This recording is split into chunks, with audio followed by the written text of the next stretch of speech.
Purata hidup diorang ni sekitar 30 minit sampai 24 jam je.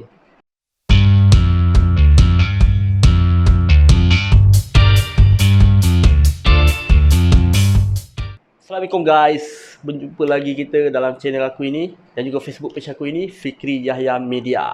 Hari ni aku nak bersembang sikit tentang 9 spesies binatang yang mempunyai nyawa paling singkat. So, sebelum aku teruskan, macam biasa, korang jangan lupa untuk subscribe channel aku ini dan juga follow Facebook page aku, okay? So, jom kita tengok 9 spesies binatang yang mempunyai nyawa paling singkat.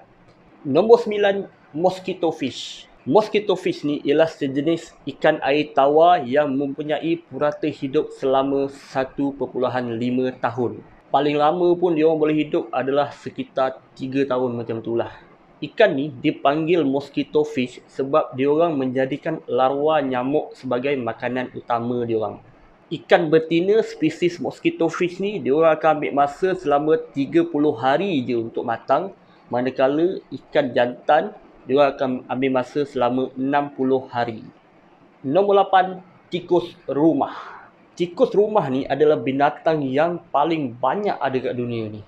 Purata hidup seekor tikus rumah ni hanya sekitar 8 bulan macam tu je lah. Sampai ke hari ni ada lebih 30 spesies berbeza tikus rumah ni dah dikenal pasti. Paling lama tikus rumah ni boleh hidup adalah selama 3 tahun macam itulah. Itu pun kalau dijaga dengan baik, kita ambil tikus tu, kita bela dia, kita letakkan dia dalam cuaca yang baik dan sebagainya. Tikus rumah yang paling lama yang pernah hidup yang direkodkan adalah selama 1819 hari. Nombor 7, pepatung. Purata hidup seekor pepatung ni adalah sekitar 8 hingga 12 minggu sahaja. Biasanya pepatung ni kita jumpa akan mati pada atas lantai lah, disebabkan cuaca ataupun disebabkan menjadi mangsa kepada pemangsa yang lain. Pepatung ni juga diorang menghabiskan lebih kurang separuh daripada nyawa diorang hanya untuk hidup sebagai larva. Lebih kurang 5,000 jenis spesies pepatung yang telah direkodkan wujud sehingga ke hari ini. Nombor 6, lebah pekerja.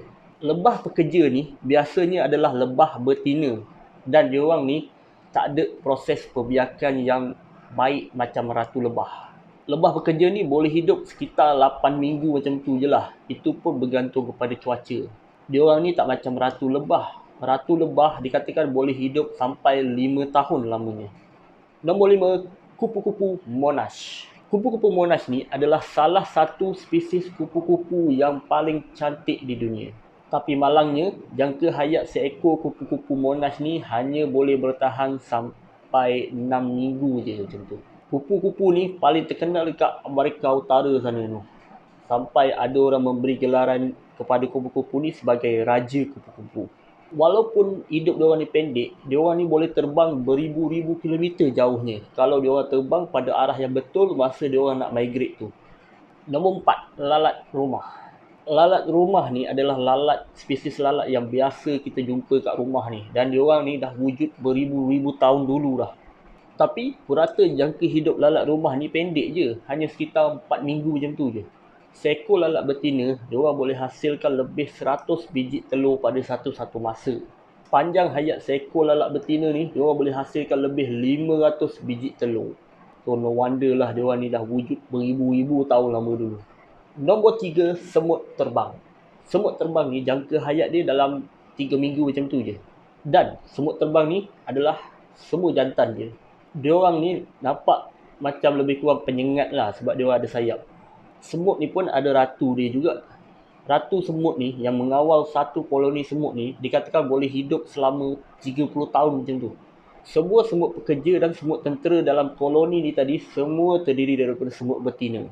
Nombor 2, gastrotrichs. Gastrotrichs ni adalah sejenis binatang macam cacing mikroskopik macam itulah. Sebab dia kecil je.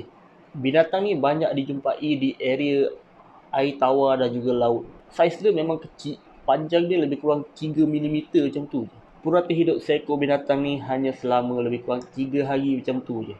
Makanan diorang ni biasanya adalah daripada organisma yang dah hidup ataupun yang dah mati.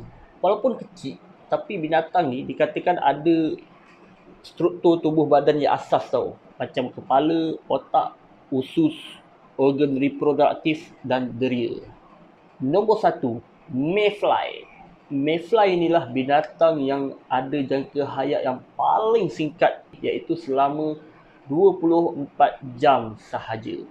Mayfly ni dia termasuk bawah spesies pepatung. Diorang ni boleh dijumpai di kawasan air tawar yang bersih sepenuhnya. Lebih kurang 3,000 jenis spesies mayfly yang telah direkodkan, dan purata hidup diorang ni sekitar 30 minit sampai 24 jam je. Mayfly dia juga tak ada mulut tau, dan tujuan diorang hidup adalah untuk semata-mata proses pembiakan je. Alright guys, so itulah dia tadi 9 spesies binatang yang mempunyai nyawa yang paling singkat. Pelik kan? Tapi itulah dia keajaiban ciptaan Allah Subhanahu Wa Taala. So, terima kasih kerana menonton video aku ini, dan jangan lupa untuk subscribe channel aku dan juga follow Facebook page aku, okay? Assalamualaikum.